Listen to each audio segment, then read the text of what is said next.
പാകിസ്ഥാനും സൗദി അറേബ്യയും ചേർന്ന് ഒരു പ്രതിരോധ എഗ്രിമെന്റ് സൈൻ ചെയ്തിരിക്കുകയാണ്.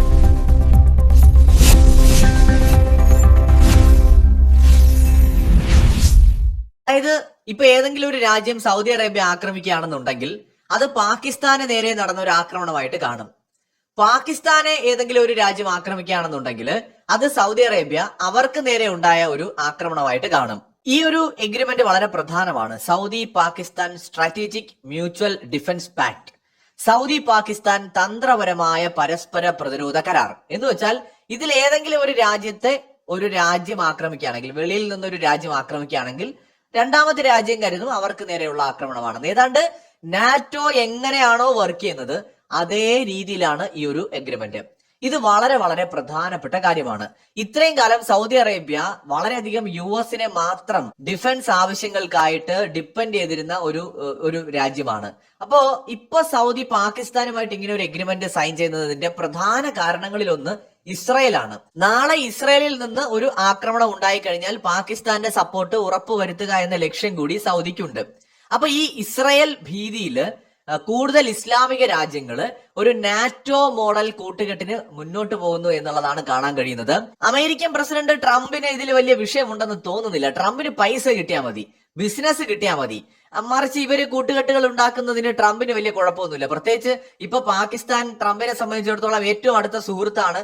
പാകിസ്ഥാനിലാണ് ട്രംപിന്റെ കുടുംബം വൻതോതിലുള്ള ഇൻവെസ്റ്റ്മെന്റ്സ് നടത്തിയിരിക്കുന്നത്, ക്രിപ്റ്റോ കറൻസി ഉൾപ്പെടെയുള്ളവയിൽ. അപ്പൊ അതുകൊണ്ട് പാകിസ്ഥാനെ കൂടെ നിർത്തുക എന്നുള്ളത് ട്രംപിന്റെ ഒരു ആവശ്യമാണ്.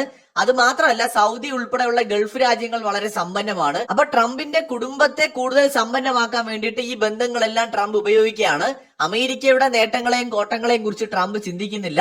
വ്യക്തി താല്പര്യങ്ങൾക്ക് വേണ്ടിയിട്ട് രാജ്യ താല്പര്യങ്ങൾ അടിയറ വയ്ക്കുന്നത് കൊണ്ട് തന്നെ ട്രംപ് ഇതിനെല്ലാം നേരെ കണ്ണടച്ചു കൊടുക്കാൻ സാധ്യത കാണുന്നുണ്ട്.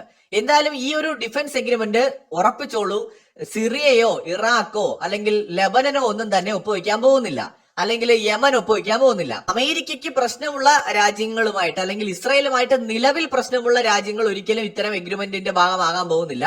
പക്ഷേ നിലവിൽ അമേരിക്കയുമായിട്ട് നല്ല ടേംസിൽ ഇരിക്കുന്ന രാജ്യങ്ങൾ പാകിസ്ഥാനുമായിട്ട് ചേർന്ന് ഒരു നാറ്റോ മോഡൽ ഒരു കൂട്ടുകെട്ട് ഉണ്ടാക്കാൻ ശ്രമിക്കും. അതിന് തുർക്കിയുടെയും സപ്പോർട്ട് ഉണ്ടാവും. വൈകാതെ തന്നെ തുർക്കി, Pakistan, Saudi Arabia, Qatar, Bahrain തുടങ്ങിയ രാജ്യങ്ങള്, അസർബൈജാൻ, ഈ രാജ്യങ്ങളൊക്കെ ചേർന്നുകൊണ്ട് ചിലപ്പോൾ ആഫ്രിക്കയിലെ രാജ്യങ്ങൾ പോലും വന്നേക്കാം.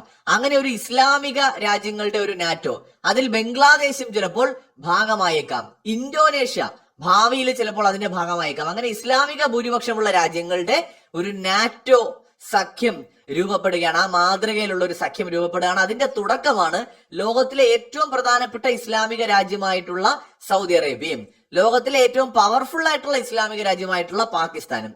ഈ രണ്ട് രാജ്യങ്ങളും ചേർന്നുകൊണ്ടുണ്ടാക്കിയിരിക്കുന്ന ഈ ഒരു എഗ്രിമെന്റ് എന്ന് പറയുന്നത് ഇന്ത്യക്ക് ഇത് തീർച്ചയായിട്ടും ഒരു ഭീഷണി തന്നെയാണ്. അതേസമയം തന്നെ മറ്റ് ഇസ്ലാമിക രാജ്യങ്ങളുമായിട്ട് ഇന്ത്യക്ക് നല്ല ബന്ധമുള്ളത് കൊണ്ട് തന്നെ പാകിസ്ഥാൻ ഇന്ത്യക്കെതിരെ ഒരു ആക്രമണത്തിന് തയ്യാറെടുക്കുമ്പോൾ സ്വാഭാവികമായിട്ട് അവരുടെ സഖ്യരാജ്യങ്ങളുമായിട്ട് ഭാവിയിൽ അവർക്ക് ആലോചിക്കേണ്ടി വരും. എന്ന് വെച്ചാൽ സൗദി അറേബ്യ ഉൾപ്പെടെയുള്ള രാജ്യങ്ങളുമായിട്ട് ആലോചിച്ച് മാത്രമേ ഭാവിയിൽ പാകിസ്ഥാൻ ഇന്ത്യക്കെതിരെ ഒരു നീക്കത്തിന് തയ്യാറാകൂ എന്ന് പറയുന്ന ഒരു മറുപുറം കൂടി ഇതിനുണ്ട്. കാരണം ഇന്ത്യയെ പാകിസ്ഥാൻ ആക്രമിക്കുകയാണെങ്കിൽ ഇന്ത്യ തീർച്ചയായിട്ടും പാകിസ്ഥാനെ തിരിച്ചാക്രമിക്കും. അത്തരമൊരു സന്ദർഭത്തില് ഈ എഗ്രിമെന്റ് പ്രകാരം സൗദി അറേബ്യ പാകിസ്ഥാനെ സഹായിക്കാൻ നിർബന്ധിതമാണ്. അത് കാരണം സൗദി അറേബ്യ എന്ത് ചെയ്യും? ഇതിലേക്ക് യുദ്ധത്തിലേക്ക് വലിച്ചിഴക്കപ്പെടും. അപ്പൊ ഇന്ത്യയും സൗദിയും തമ്മിൽ പ്രശ്നങ്ങൾ ഉണ്ടാവാൻ ഇത് കാരണമാകും. ഇന്ത്യയും സൗദിയും ഫ്രണ്ട്ലി രാജ്യങ്ങളാണ്. സൗദിക്ക് വലിയ ഇൻവെസ്റ്റ്മെന്റ്സ് ഇന്ത്യയിലുണ്ട്, ഇന്ത്യക്ക് സൗദിയിൽ ഇൻവെസ്റ്റ്മെന്റ്സ് ഉണ്ട്. വളരെ ക്ലോസ് ആയിട്ടുള്ള റിലേഷൻ മെയിൻറ്റെയിൻ ചെയ്യുന്ന രാജ്യങ്ങളാണ്. അപ്പൊ ഇന്ത്യ പാകിസ്ഥാൻ യുദ്ധം ഉണ്ടാകരുത് എന്ന് ആഗ്രഹിക്കുന്ന രാജ്യങ്ങളാണ് പൊതുവെ ഗൾഫ് രാജ്യങ്ങൾ. അപ്പൊ അതുകൊണ്ട് ഈ ഒരു എഗ്രിമെന്റ് തൽക്കാലത്തേക്ക് വേറൊരു രീതിയിൽ ചിന്തിച്ചാൽ പ്രശ്നങ്ങൾക്കൊരു പരിഹാരവും ആയേക്കാം. എന്തായാലും പടിപ്പടിയായിട്ട് ഇസ്ലാമിക രാജ്യങ്ങളുടെ ഒരു നാറ്റോ രൂപപ്പെട്ടു വരുന്നത് ഭാവിയിൽ ചിലപ്പോൾ ഇന്ത്യക്ക് ഭീഷണിയായി മാറിയേക്കാം. പ്രത്യേകിച്ച് തുർക്കിയൊക്കെ അതിന്റെ ഭാഗമാവുകയാണെങ്കിൽ. എന്തായാലും നമ്മൾ ഈ വിഷയങ്ങളെല്ലാം സസൂക്ഷ്മം നിരീക്ഷിക്കുകയാണ്. ഇത്ര ധൃതി പിടിച്ച് പാകിസ്ഥാനും ഇങ്ങനെ ഒരു എഗ്രിമെന്റ് സൈൻ ചെയ്യുന്നതിന് ഒരുപക്ഷെ കാരണം ഇന്ത്യയെ പേടിച്ചിട്ട് തന്നെയാണ്. ഇന്ത്യയും ഗൾഫ് രാജ്യങ്ങളും ഒക്കെ നല്ല ബന്ധത്തിലാണല്ലോ. അപ്പൊ ഇത്തരം ഒരു എഗ്രിമെന്റ് ഒക്കെ സൈൻ ചെയ്ത് കഴിഞ്ഞാൽ ചിലപ്പോൾ ഇന്ത്യ പാകിസ്ഥാനെ ആക്രമിക്കില്ല എന്ന് അവർ കണക്ക് കൂട്ടുന്നുണ്ട്. അതായത് അമേരിക്ക വിചാരിച്ചാലൊന്നും ഇനി ഇന്ത്യയുടെ നിലപാടുകളെ സ്വാധീനിക്കാൻ കഴിയില്ല എന്ന് പാകിസ്ഥാൻ ഓപ്പറേഷൻ സിന്ദൂറോടുകൂടി മനസ്സിലാക്കിയിട്ടുണ്ട്. ചൈനീസ് ടെക്നോളജിക്ക് പരിമിതികളുണ്ട്. അതുപോലെ തന്നെ ചൈനയും ഇന്ത്യയും തമ്മിലുള്ള റിലേഷൻ മെച്ചപ്പെടുന്നതും പാകിസ്ഥാൻ കാണുന്നുണ്ട്.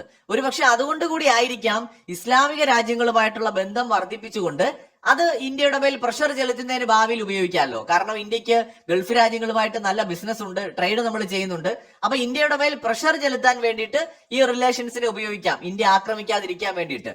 ആ നിലയ്ക്കൊക്കെ ഉള്ള ഒരു നീക്കത്തിന്റെ ഭാഗമായിരിക്കാം പാകിസ്ഥാൻ ഇതിൽ ഇപ്പോൾ എടുത്തു ചാടിയ ഒരു എഗ്രിമെന്റിലേക്ക് എത്തുന്നത്. എന്തായാലും തീർച്ചയായിട്ടും ഇത് ജിയോ പൊളിറ്റിക്സിൽ വളരെ പ്രധാനപ്പെട്ട ഒരു സംഭവം തന്നെയാണ് Pakistan Saudi Arabia defence agreement എന്ന് പറയുന്നത്. കാരണം ഇവിടെ ഞങ്ങളിൽ ഒന്നിനെ തൊട്ടാൽ ഞങ്ങൾ എല്ലാം ചേർന്ന് അടിക്കുമെന്ന് പറയുന്നത് നാറ്റോ ആ ഒരു ആപ്തവാക്യം തന്നെയാണ് ഇവിടെ.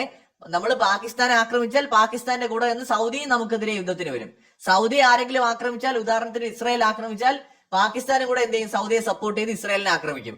ഈ തരത്തിലുള്ള ഒരു എഗ്രിമെന്റ് ആണിത്. അപ്പൊ അത് തീർച്ചയായിട്ടും ഇന്ത്യ ഗൗരവത്തോടെ തന്നെയാണ് കാണുന്നത്. ഒരു ഇസ്ലാമിക നാറ്റോയുടെ എല്ലാ സാധ്യതകളും നിലവിലുണ്ട്.